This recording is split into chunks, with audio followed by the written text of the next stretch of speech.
کہ کشمیر میں سیب کی کھیتی کے دوران جو پیسٹیسائڈز یوز ہوتے ہیں ان میں سے بہت سے یورپ اور امریکہ میں بین ہو چکی ہیں یا پھر ان پر سخت پابندی لگائی گئی ہے، مگر یہاں یہ کیمیکلز کھلے عام بک رہے ہیں اور ان کا بے دڑک استعمال ہو رہا ہے۔ یہ شپین، پلوامہ، اننت ناگ یا بارہمولہ جیسے علاقوں میں جہاں کیمیکل سپریئنگ سب سے زیادہ ہوتی ہے، وہاں پہ کرونیکل ڈیزیز بھی کافی تیزی سے بڑھ رہی ہے۔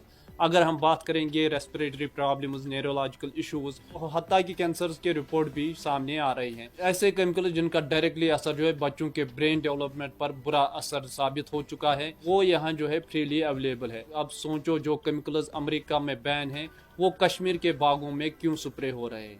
یہ بڑا سوال ہے، اور سب سے زیادہ حیرانی کی بات یہ ہے کہ یہ کیمیکل صرف کسانوں کو اپنا فیصلہ نہیں ہے بلکہ ہارٹیکلچر ڈپارٹمنٹ کی طرف سے ایشو کی گئی گائیڈ لائنز کا حصہ ہے۔ کسان انہی گائیڈ لائنز کو فالو کرتی ہے، اور جب تک انہیں نئی ماڈرن اور سیف آپشن نہیں دیا جاتا تب تک یہ پرابلم بڑھتی ہی رہے گی۔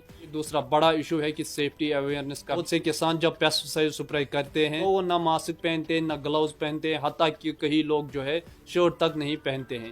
سپرے کے فوراً بعد کھانا کھا لیتے ہیں، پانی بھی پی لیتے ہیں، ایسے میں یہ زہر ان کے شریر میں گل جاتا ہے۔ دنیا بھر کی اسٹڈیز یہ دکھاتی ہے کہ 60% پیسٹیسائڈ ایکسپوجر ڈائریکٹلی سکن کے ذریعے ہوتا ہے۔ جب بیسک سیفٹی میجرز بھی نہیں لیا جاتا ہے تو یہ زہر اندر ہی اندر انسان کو توڑتی رہتی ہے۔ اگر ہم بات کریں گے اس سب کے باوجود جو قانون ریگولیشن کے لیے بنے ہیں، جس میں انسیکٹیسائڈ ایکٹ 1968 اور انسیکٹیسائڈ رول 1971، وہ اتنے پرانے ہیں کہ آج کل کے چیلنجز کو ٹیکل نہیں کر سکتے ہیں۔ ان قانونوں میں کوئی پروویژن نہیں ہے کہ ہر کچھ سالوں کے بعد نئے سائنٹیفک ڈاٹا کے بیس پر پیسٹیسائڈز کو دوبارہ ایسس کیا جائے۔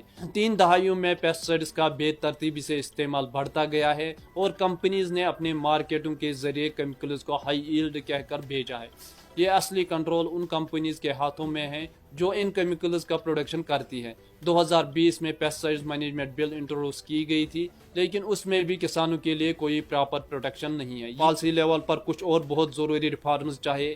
ہارٹیکلچر ایکسٹینشن سسٹم کو ماڈرن بنانا ہوگا۔ یہ آج کے زمانے میں اسٹیٹسٹک سیزن کیلنڈر کام نہیں کرتا، ہمیں evidence based real time weather اور پیسٹ ڈاٹا پر مبنی ایڈوائزری چاہیے۔ آج global market residue free produce demand کرتا ہے۔ کشمیر کے فارمرز کے ٹول اور ڈیجیٹل انفراسٹرکچر دینا ہوگا جس میں وہ اپنی پروڈیوس کو گلوبلی کلیئرفائی کر سکیں۔ کشمیر کے سیب ایک فروٹ نہیں، ایک اکانومی ہے۔ 7 لاکھ فیملیز اس پر ڈپینڈ کرتی ہیں۔ 8,000 سے 10,000 کروڑ کا ڈائریکٹ ریونیو آتا ہے۔ اگر ہم بات کریں گے سسٹینیبل ہارٹیکلچر کا مطلب ہے کہ صرف پرافٹ ہی نہیں، اور یہ لوگوں اور پلانٹس کے بارے میں بھی ہوتا ہے۔